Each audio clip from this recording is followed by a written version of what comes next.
karena dia lahir pun juga dari seorang anak darah manusia.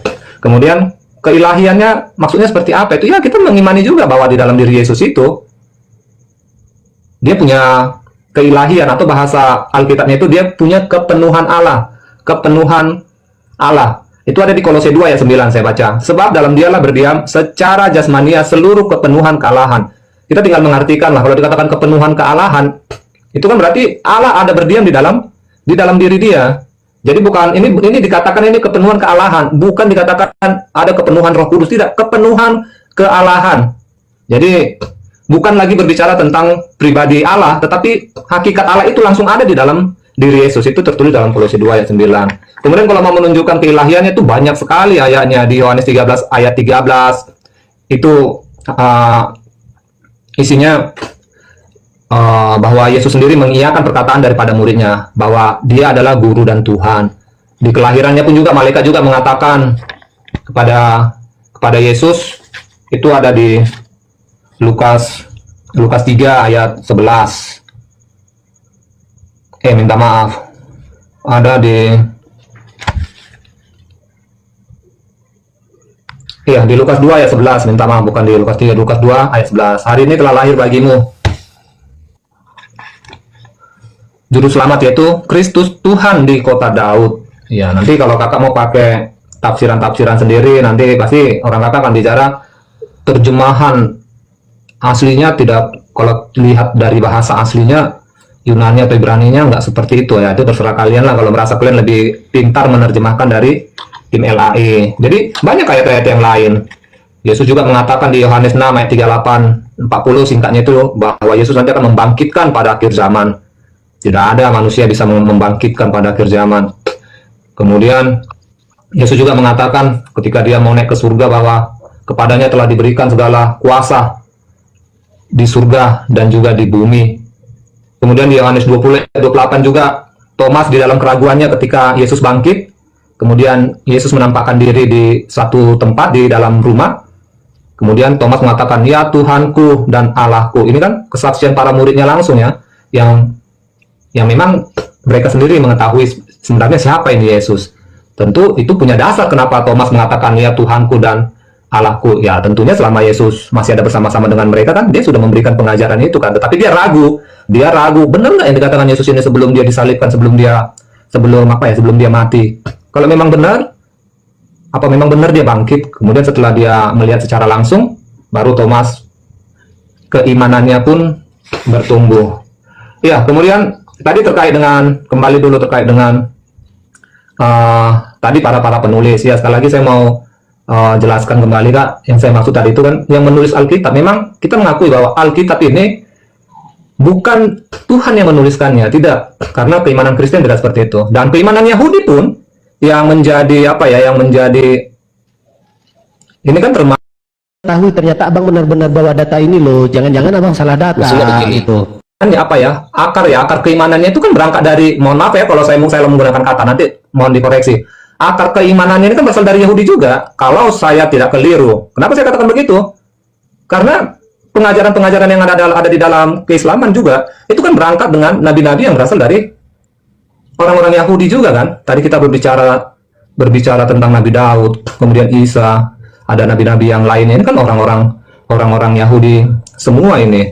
Cuman saya jawab dulu yang penulisnya tadi. Jadi baik orang Yahudi maupun juga orang Kristen, kitabnya itu tidak ada yang ditulis oleh Tuhan yang saya pelajari.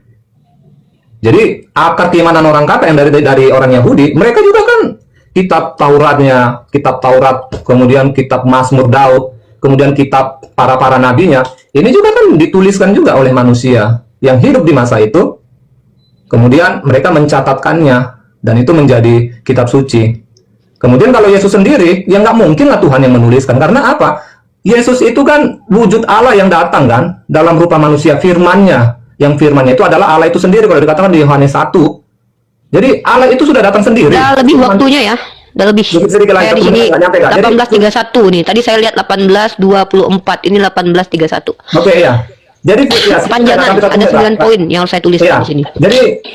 Jadi Injil itu tidak akan mungkin dituliskan oleh Tuhan. Karena apa? Tuhan itu sendiri yang datang, berbicara langsung kepada manusia, hidup bersama dengan manusia. Dan itu yang dicatatkan, Injil itu yang dicatatkan lagi oleh para murid ataupun orang-orang yang bersama-sama Yesus. Oke, brother, udah cukup ya. Dan ini sudah sangat melebar. Saya pengen lebih mengkerucut, tapi saya tanggapi karena 9 catatan saya. Saya tidak mau meluluskan satupun argumen Anda. Yang saya khawatir ini menjadi kekeliruan, ya. Saya harus kritisi dan juga tanggapi. Mohon maaf karena saya pembelajar Biblos, tentu saya bisa menanggapi. Baik, yang pertama adalah tadi saya meminta kepada Anda data, informasi terkait statement. Ingat, statement itu kalau seandainya sumbernya dari diri sendiri namanya asumsiong. Dan itu tidak perlu diperdengarkan di ruang publik yang tercinta ini, yang adalah kita dedikasikan publik ini untuk edukasi. Apa statement tadi? Penulis Biblos adalah murid Yesus, murid dari murid Yesus. Ini saya minta data. Kalau tidak ada, ini tak perlu disampaikan kembali, tak perlu ditanggapi. Itu doktrin yang tak perlu kami tanggapi. Nggak ada datanya. Yang bilang siapa? Penulis kitab Yesus, penulis Biblos adalah murid dari murid Yesus. Oh my God, ini harus informasi yang jelas loh. Kalau nggak jelas ini berarti kabar hoax juga bisa loh. Tadi tidak ada data, saya coret di sini. Yang kedua, saya minta data pengajaran bahwa Yesus bernatur 2. Anda bilang, ya pahami sendiri lah. Ini Tuhan kayak duga-dugaan nih. Yang tahu tentang Tuhan itu bukan kita. Masa Anda lebih tahu tentang Tuhan daripada Tuhan itu sendiri? Kalau Anda mengatakan bahwa dia 2 natur karena beberapa sifat yang Anda katakan sifat keilahiannya, contoh kelahirannya, tentang kelahirannya dalam Bible Anda masih ada pertentangan kok, belum selesai dari tadi kita bahas. Oke lah, kalau kalian mengatakan, memaksakan bahwa Lukas 3:23 itu dicoret karena dia tidak punya sisilah. Kalau yang Matius 1:1 dicoret karena dia adalah dari Roh Kudus, oke, saya terima. Maka apa hebatnya? Adam nggak punya bapak, nggak punya mama, kok nggak kalian Tuhan kan? Definisi keilahian itu apa sih? Oh, karena dia tidak harus dari sperma. Emang Adam dari sperma? Hawa dari sperma? Kenapa nggak menuhankan mereka? Tuhan yang menciptakan Adam dan Hawa tanpa sperma, kenapa sulit menciptakan manusia tanpa sperma bapak tapi punya rahim ibu? Ini kita bicara tentang Tuhan loh. Kenapa harus jadi Tuhan dia? Nah, yang ketiga, ketika Anda berbicara tentang, ya kita tahu sendiri lah, pahami sendiri lah, dia kan Tuhan itu. Di satu sisi keilahiannya dia kepenuhan Allah menurut Kolose. Siapa penulis Kolose? Kita tidak pernah tahu. Dimute dulu cahaya ya. Nah, dengarkan baik-baik. Kepenuhan kealahan itu maksudnya apa? Saya juga belum mengerti nih. Karena kalau kepenuhan setan, ada orang yang kesurupan setan. Artinya apakah diksi kepenuhan Allah maksudnya manusia Yesus kesurupan Tuhan, roh Tuhan masuk ke dalam dia yang di surga. Maka kenapa dia berkata, jangan panggil siapapun Bapa di dalam dunia ini karena Bapakmu hanya di surga? Berarti dia berbohong, karena dalam dirinya sudah ada Bapa, Allah, kepenuhan dia. Apakah Anda mengatakan dia berdusta? Dalam Filipi pasal 2:6, dia kepenuhan atau kekosongan nih? Mana yang betul nih? Di satu sisi dia katakan kepenuhan Allah, di satu sisi dia mengosongkan diri dari kealahan. Mana yang betul nih? Berantem nih kitab suci nih, ya. Saya kebetulan baca kitab suci kalian soalnya, ya. Saya bingung, Filipi 2:6, dia itu mengosongkan diri, tapi di satu sisi kepenuhan kealahan. Oh my God, mana yang betul? Saya nggak ngerti, ya. Lanjut. Kalau memang dia kepenuhan kealahan, ya sudah kalau gitu akui. Kalau ketika dia Eloi semasa baktani, dia lagi kosong, gitu.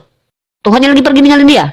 Apa maksudnya ini? Tolong dijelaskan itu dengan baik dan benar, menggunakan data kalau bisa, dan mewakili agama Anda. Karena saya pikir Anda pendeta, saya pikir ya dari narasi bicara Anda. Nah, yang kemudian, Yohanes 13:13. Ini bukan masalah terjemahan saja, brother. Memang gara-gara terjemahan orang bisa sesat. Contoh, dalam bahasa Indonesianya tidak apa-apa. Masa ada orang menerjemahkan dalam bahasa Inggris no what? Saya tidur-tidur ayam ya, terus dalam bahasa Inggris sleep chicken. Sesat orang di Amerika gara-gara kita, gara-gara diterjemahkan kata per kata. Memang betul, Yohanes pasal 13:13 dia mengatakan apa? Kurios. Lah, emang kurios itu adalah teos? Tidak. Karena kurios itu juga dipanggilkan kepada orang yang memiliki keledai yang diambil Yesus. Baca kitab Lukas. Empunya keledai dipanggil kurios. Apakah dia adalah teos? Tentu tidak. Namanya kata kurios disematkan kepada orang yang memiliki kekuasaan atau kejabatan. Apakah dia memiliki kekuasaan ketuhanan? Mari kita uji. Sejak kapan dia menjadi Tuhan dalam kitab Anda di dunia? Oh, dia bukan menjadi Tuhan di dunia. Jangankan menjadi Tuhan di dunia. Jadi ketua RT aja dia nggak pernah. Ketua geng aja dia nggak pernah. Kenapa? Gagal. Ketua ada 12 murid aja gagal. Kenapa? 2 orang yang berkhianat. Gimana mau dikatakan sukses jadi ketua? Kalau di surga dia menjadi ketua. Anda tidak pernah baca ayat ketika ibu seorang wanita bernama Salome. Ibu dari murid-muridnya meminta kepada dia, nanti kalau anak-anaknya ini duduk di samping kanan Yesus ya. Apa kata Yesus? Cawanku, aku minum. Perkara duduk di samping kanan dan kiriku, itu aku tidak berhak memberikan. Tetapi hak Bapa yang memberikan kepada siapa Bapa berkenan. Katanya dia berkuasa, masa terbatas nggak punya hak? Raja kok nggak punya hak? Ada seorang raja, saya raja di Ternate. Oh, Nirifa adalah ratu di Ternate, betul. Bolehkah orang berjualan di Ternate? Aku tidak punya hak memberikannya kepadamu. Katanya kau ratu. Ini penjelasan-penjelasan yang kontradiktif ini yang disebut dengan tidak benar. Karena kebenaran itu adalah statement yang koherens dengan realitas. Kemudian, hari ini telah lahir darimu Kristus Tuhan. Apa masalah kalau seandainya hari ini telah lahir Rasul Tuhan, Kurios Tuhan? Kenapa? Karena memang namanya Rasul, namanya Kurios, namanya apapun yang di dunia ini punya Tuhan. Masalahnya apa? Kalau kalian mengatakan bahwa di situ ada Kristus Tuhan bertentangan dengan 1 Korintus pasal 8 ayat 6. Bagi kita hanya ada satu Theos, yaitu Allah Bapa, dan bagi kita hanya ada satu Kurios, yaitu Yesus. Ya sudah, berantem aja itu Paulus sama penulis yang mengatakan bagi kita hanya ada satu Kristus. Nah lagi, kagetnya Thomas menjadi dalil. Kalau memang Thomas itu mengakui dia adalah Theos, kenapa tidak ada satupun bapak gereja kalian yang bersandar kepada perkataan Thomas masuk menjadi Injil Thomas? Harusnya kalian percaya pada Injil Thomas. Bahkan seorang wanita dari Harvard, Elaine Pagel namanya, dalam buku Beyond Belief, mengakui Injil Thomas itu Injil asli. Kalau memang kalian akui si Thomas itu mengakui dia sebagai Tuhan, ikutilah kata si Thomas. Kenapa kalian lebih ngikuti kata Paulus dan Petrus? Hah? Agak lucu nih, agak lain nih kawan-kawanku Kristen ya. Yang selanjutnya, apa ya? Nah, lagi-lagi sebuah doktrinnya mengatakan bahwa penulis kitab kami itu bukan Tuhan, tapi orang yang bertemu dengan Tuhan. Mana itu datanya? Di mana pengetahuan itu diperoleh? Analisa pribadi. Kok begitu? Sesatlah semua orang nanti, ya kan? Kemudian, kalau di dalam Yahudi, murid-muridnya lah yang menulis kitab, karena Tuhan tidak mungkin tulis kitab. Loh, siapa bilang? Dalam Ulangan pasal 9 nomor 10, Tuhan memberikan kepadaku kedua loh batu yang ditulisi jari Allah, di mana ada segala firman yang diucapkan Tuhan kepadamu di gunung itu dari tengah-tengah api pada hari perkumpulan. Firman ditulis sama jari Tuhan langsung. Kok nggak bisa katanya Tuhan nulis firman? Gimana ini? Ya. Tiba-tiba di Perjanjian Lama Tuhan nulis kitab dengan tangannya di atas batu. Tiba-tiba di Perjanjian Baru Tuhan ditulisin cerita tentang Tuhan. Dan itu pun nggak jelas. Ada yang berbeda tuh antara Lukas dan Matius. Ini ya bantahan terhadap saya tuh mau mengkerucut aja lah. Karena dari tadi tuh Anda mencoba mencampurkan penjelasan itu dari semua doktrin yang sudah kami dengarkan ratusan kali, my brother. Ratusan kali juga kami bantah menggunakan ayat kitab suci kalian sendiri. Saya mau proses selanjutnya yang paling penting krusial adalah saya mau Anda bisa menunjukkan alasan kenapa kitab Anda dikatakan suci. Saya mau mengkerucut di sini aja. Karena tentang, ya kalau tentang apa namanya, Yesus Tuhan itu bukan, aduh capek bahas itu ya, hipostasis union itu adalah pendapat dari Bapak Gereja, konsep yang baru muncul, ya. Tritunggal juga konsep dari Tertullianus, nggak perlu saya bahas itu. Saya mau kita ke esensi yang sangat krusial. Apa alasan kitab kalian dikatakan suci, sehingga tadi kita berbicara tentang bagaimana perbandingan dua kitab suci, bukan? Saya mau kerucut di situ. Apa alasan kitab kalian dikatakan suci? Kalau itu ditanyakan ke saya mampu menjawab menggunakan parameter Al-Quran sendiri. Itu, saya nggak mau kemana-mana nih, tolong ya. Capek saya dulu 9 poin nih, harus menjelaskannya, mengeluarkan dalil lagi. Berlari-lari kita. Jadi mengkerucut Bapak Pendeta. Tolong dijelaskan apa alasan Biblos bisa dikatakan suci. Karena kalau tidak ada alasan, maka nanti tidak ada bedanya dengan buku porno. Karena ada tutorial bagaimana berhubungan badan di situ. Mohon maaf, tidak ada bedanya dengan buku sejarah. Ya. Nah, kalau tidak ada kriteria, maka saya meminta kepada Anda, sebutkan alasan, apa alasan kitab Anda dikatakan suci. Mungkin itu, atau mungkin saya kasih Bapak standby dulu, kita berdua masih lanjut, kita kasih waktu kepada non-muslim lainnya, agar mereka tidak hanya menyimak. Tapi tolong, yang non-muslim lainnya jangan menambahkan polemik yang tidak ada kaitan dengan diskusi kita. Tanggapi saja pertanyaan yang lagi kita angkat, mengkerucut, apa alasan Bible dikatakan suci, karena bagaimana mau membahas isi dan terjemahannya di dalam, kalau alasan kitab kalian saja nggak tahu kenapa dikatakan suci. Silakan, yang mau menjawab, Darmi Junaidi sebelum Pak Arul. Aku dulu, aku. Oke, tetap jawab alasan Bible dikatakan suci. Saya catat. Alasan Bible dikatakan kitab suci. 1. Kitab suci umat Kristen itu firman, perkataan Allah itu sendiri. Di mana itu perkataannya? 10 hukum. Langsung jari tangan Allah kepada siapa? Kepada Musa. Hukum 10 ya, firman itu. Oke? Itu makanya dikatakan suci. Lalu, kedua, kitab suci itu langsung diturunkan oleh Allah melalui para nabi. Para nabi, sejarah para nabi mula-mula di Perjanjian Lama. Oke? Yang ketiga, Injil yang diturunkan kepada siapa? Kepada Yesus. Hanya satu Injil, nggak ada 2 Injil. Sekarang mari kita bedakan antara Al-Quran dan Alkitab. Alkitab ditulis secara bertahap dari abad ke-10 sebelum Masehi. Sebelum Masehi. Buka otakmu ya Ripa. Sebelum Masehi. Abad ke-10 sebelum Masehi hingga abad ke-2 Masehi. Oke? Sedangkan Al-Quran dibukukan pada abad ke-7 Hijriah, 632 sampai 634 Masehi. Kalau kau yang waras, Ripa, manalah ini duluan ditulis? Yang abad Masehi atau sebelum Masehi? Kutanya kau dulu. Abad pertama, abad kedua atau abad ke-7? Kutanya dulu kau. Kau kan S1, S2, S3, tambah S-teler. Kutanya kau dulu. Mana yang lebih dahulu? Abad kedua dengan abad ke-7? Mana? Kan abad kedua kan? Nah, sudah? Kau bayangkan ya. Kirain udah. Kau bayangkan dulu pakai otakmu itu. Kemarangan dulu kau. Di abad kedua sudah eksis Injil, hanya satu Injil, terdapat di dalam Galatia 1 ayat 7, Ripa cantik. Ya, ini kawan-kawan menjatuhkan si profesor ini. Begitu caranya, gak usah banyak kali ngomong kita. Hah? Gak usah. Kita sudah tahu bahwasanya, tunggu dulu, di abad kedua sudah eksis Injil. Injil hanya satu, terdapat di dalam Galatia. Tunggu dulu, jangan kau kepanasan, Ripa. Galatia 1 ayat 7, dengar ya, kau jawab Ripa ya. Galatia 1 ayat 7. Yang sebenarnya bukan Injil. Ayat 6 dulu. Aku heran, judulnya hanya satu Injil. Aku heran bahwa kamu begitu lekas berbalik daripada dia, yang oleh kasih karunia Kristus telah memanggil kamu dan mengikuti suatu Injil lain. Ah, kau itu Injil lain kau, Ripa. Gak sama Injilmu, berarti kau Injil lain. Ah, baru ayat 7. Yang sebenarnya bukan Injil, hanya ada orang yang mengacaukan kamu dan yang bermaksud untuk memutarbalikkan Injil Kristus. Mau buka aku. Ciri Dia azan. memutarbalikkan Injil yang sudah ada di abad kedua. Kau abad ke-7. Aku dulu. Oke? Nah sekarang itu, kau jawab itu. Kenapa bisa kau berubah Injil di abad ke-7 dengan sudah Injil pertama di abad kedua? Ini dikatakan ini Injil lain. Berarti kalau di Injil abad ke-7 itu Injil lain. Seharusnya di abad ke-7 harus sama dengan Injil di abad kedua. Kau jawab itu, cepat. Udah, baik, terima kasih. Ada 4 poin yang harus saya tanggapi sebelum saya berbuka puasa dengan cantik pada saat kali ini. Pertama, Bu Darni mengatakan kitabnya itu perkataan Tuhan. Ah, masa? Bukankah di dalam kitab Bu Darni menurut sekolah Kristen sendiri mengatakan di dalamnya ada dongeng? Masa Tuhan memfirmankan dongeng, Bu Darni? Yang bener aja. Nih contohnya nih, ya. Kita lihat teman-teman, kata sekolah Bu Darni. Nggak tahu aku Bu Darni ini kerja sekolah di mana ya? Aku nggak tahu ya. Bu Darni sekolah di mana sih Bu Darni? Aku hanya tamat SMA, Ripa. Ya udah makanya kalau tamat SMA itu banyak omong, belajar dulu. Lebih hebat aku dari kau, lebih hebat. Aku kalah. Kalau congor-congor kalah aku. Nih. Ini ya kata Bu Darni, semua perkataan dalam kitabnya itu adalah firman Tuhan. Siapa bilang? Baca ini baik-baik Bu Darni ya.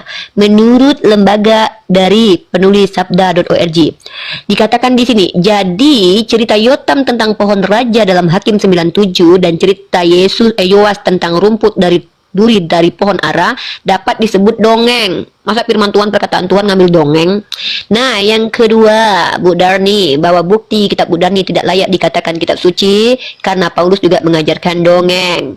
Dari mana saya tahu? Ini datanya ada. Dari tadi tuh kalau ngomong tuh pakai data. Perhatikan di sini, ada sebuah tradisi Yahudi yang mengatakan bahwa batu karang yang disebut dalam bilangan mengikuti Israel di padang gurun. Menurut pandangan Paulus, batu itu kurang lebih melambangkan Kristus. Dan tahukah Bu Darni ini apa? Ini adalah dongeng. Paulus menggunakan dongeng itu sebagai mengandung perlambangan mengenai Kristus.